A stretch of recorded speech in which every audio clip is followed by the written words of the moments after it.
আসসালামু আলাইকুম। ফিকচার মিনহাজ ভিডিওতে আপনাকে স্বাগতম। আজকের ভিডিওতে আমরা শিখব professional photo retouching in Photoshop. তাই ধৈর্য সহকারে ভিডিওটি শেষ পর্যন্ত দেখতে থাকুন। আর ভিডিওটি ভালো লাগলে অবশ্যই একটা লাইক, একটা সাবস্ক্রাইব করতে ভুলবেন না। ধন্যবাদ সবাইকে। চলুন সকলে মিলে একসঙ্গে শুরু করি। তো প্রথমে কি করতে হবে? ঠিক আগের মতো যেমন আমার রিটাচিং যে ফোল্ডারটা আছে ল্যাপটপে সেই ফোল্ডারে যেতে হবে। সেখানে গিয়ে একটা ফোল্ডার তৈরি করতেছি সেখান থেকে আমি কিছু ফটো যে রাখা আছে রিচার্জ এর মধ্যে সেখান থেকে একটা ফটো বাছাই করব। এখান থেকে আমি চলে যাব আবার ফটোশপে। ফটোশপ একটু ভারী সফটওয়্যার, যেটা ওপেন হতে অনেকটা একটু সময় নেয়, আমরা সবাই জানি। তো আজকে আমরা যে পিকচারটা নিয়ে কাজ করতে যাব, তো সবাই মিলে একটু পিকচারটা দেখি। আচ্ছা ঠিক আছে, আমরা এটা একটু দিলাম।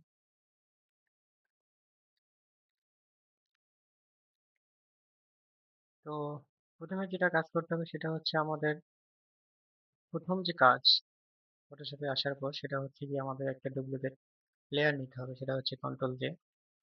তো এটা নেওয়ার পর যখন কাজ শেষ, দ্বিতীয় কাজটা হচ্ছে আমরা ছবিটাকে zoom in and zoom out. Zoom in করতে গেলে আমাদের অবশ্যই কন্ট্রোল প্লাস প্লাস করতে হবে, এবং জুম আউট করতে গেলে আমাদের অবশ্যই কন্ট্রোল মাইনাস করতে হবে।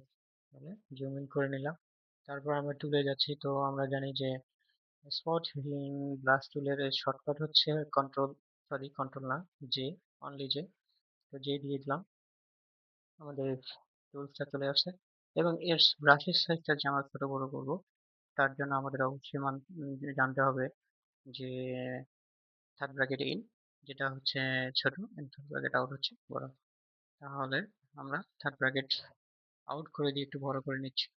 থার্ড ব্র্যাকেট ইন দিয়ে যে রকম সাইজ আমাদের স্পটের সেরকম অনুযায়ী আমরা রেখে একটা ক্লিক, তারপর আরেকটা, তারপর আরেকটা, তারপর আরেকটা, তারপর আরেকটা। তো আজকে দেখতেছি মূলত এই পিকচারের মধ্যে আমাদের বেশি স্পট নাই। তারপর আমি যেটা বলছিলাম পরবর্তী আগের ভিডিওতে, যেটা হাত যেখানে থাকে তার আশেপাশে আমাদের একটু জুম করে দেখতে হয় যে আসলে সেখানে কোনো আমাদের কোনো স্পট আছে কিনা। তো দেখতেছি যে না, সেখানে কোনো স্পট নাই। আর যেটা হচ্ছে গিয়ে আহ, কোথাও কোনো ফেজ, যেমন মেইন জায়গাগুলো যেগুলো থাকে সেটা হচ্ছে গিয়ে একটা অ্যাটাক করার মতো, যেমন এইখানে, যেমন এইদিকে যদি থাকে তাহলে আমরা সেই জায়গাগুলো একটু রিটাচ করে স্পটগুলো দূর করে দিতে পারি। তো আমাদের কাজ শেষ। এরপর আমরা যেটা করবো, এই ভিডিও র্যাপটা করতে গেলে আমাদের অবশ্যই জানতে হবে, সরি আমি বারবার মানতে বলতেছি। আর সকলেই জানেন যে এটা আমার একটা প্র্যাকটিস হিসেবে এবং পরবর্তীতে আমার এটা টিউটোরিয়াল হিসেবে নিয়ে আসা ইউটিউবে। তাই একটু ভুল ত্রুটি হবেই, এটা আপনার কাছে বা সকলের কাছে আমি প্রথম অবস্থায় একটু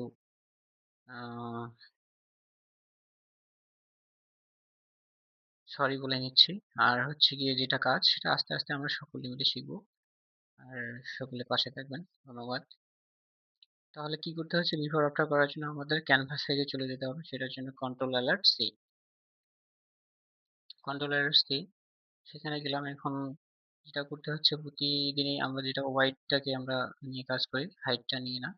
তো হাইটটা নিয়ে যদি কাজ করতে চাই তাহলে অবশ্যই পিকচারটা আমাদের পিক্সেল অনুযায়ী কাজ করতে হবে, যে পিক্সেলটা আমাদের সেটা একটা বলা যায় যে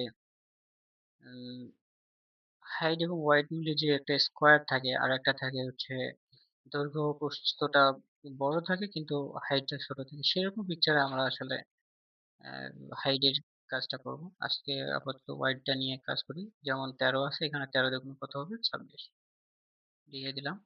তাহলে আমাদের লেয়ারটা একটু বেড়ে গেল। লেয়ারটা বাড়ার পর আমাদের অবশ্যই মুভিং টুল যেটা আছে সেটা আমরা মুভিং টুল দিয়ে চলে যাবো। একটু ছোট করে নিই। ছোট করার পর আমরা সেখান থেকে যে কাজ করা পিকচারটাকে আমরা ডান দিকে সরিয়ে নিলাম, এবং আমাদের যে ব্যাকগ্রাউন্ডের যে লেয়ারটা নিয়ে আছে সেই কালারটা আমরা তুলে দিব। সেখান থেকে কালারটা তুলে দেওয়ার পর আমরা পিকচারটাকে টেনে নিয়ে গিয়ে বাম দিকে সরাই ফেলতে পারি। তো এটা হচ্ছে গিয়ে আমাদের বিফোর আফটার শেষ। আমরা একটু জুম ইন করে দেখি। আচ্ছা ঠিক আছে। এরপর আমরা যেটা করতেছি সেটা হচ্ছে আমাদের সেভ করতে হবে। সেভ করতে আমাদের অবশ্যই কন্ট্রোল এস, সবাই জানি এটা। সেভ করতে গেলে কোথায় যাবো? ডেস্কটপে। ডেস্কটপে বা আপনাদের যে কোনো পছন্দ অনুযায়ী ফোল্ডারে আপনাদের ডিভাইসে নিয়ে নেবেন। আর যেটা ফাইল করতে হবে, পিকচারের সাইজ বা ফাইল বা টাইপ যেটাই বলি, এটা আপনারা জেপিজি ফাইলে সবসময় রাখবেন। আর যার যার মতো করে নাম দিয়ে সেভ করবেন। আমি আমার নাম মিনহাজ দিয়ে দিলাম। রিটাচ আজকে 3 দিয়ে দিচ্ছি। সেভ। তাহলে আমরা যাই ডেস্কটপের মধ্যে গিয়ে দেখি পিকচারটা আসছে কিনা। একটা রিফ্রেশ দিলে অবশ্যই পিকচারটা আসতে পারে। এখানে এসে গেছে। পিকচারটা একটু গ্যালারির মধ্যে ওপেন করি। এখানে গেলাম। তো এই যে হচ্ছে আমাদের বিফোর স্পট সহকারে অ্যান্ড আফটার স্পট শেষ।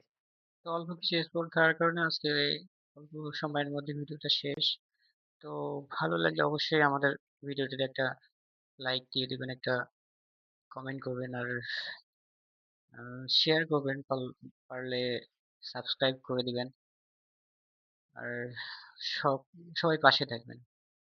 সবাইকে ধন্যবাদ। ভালো থাকবেন। আল্লাহ হাফেজ।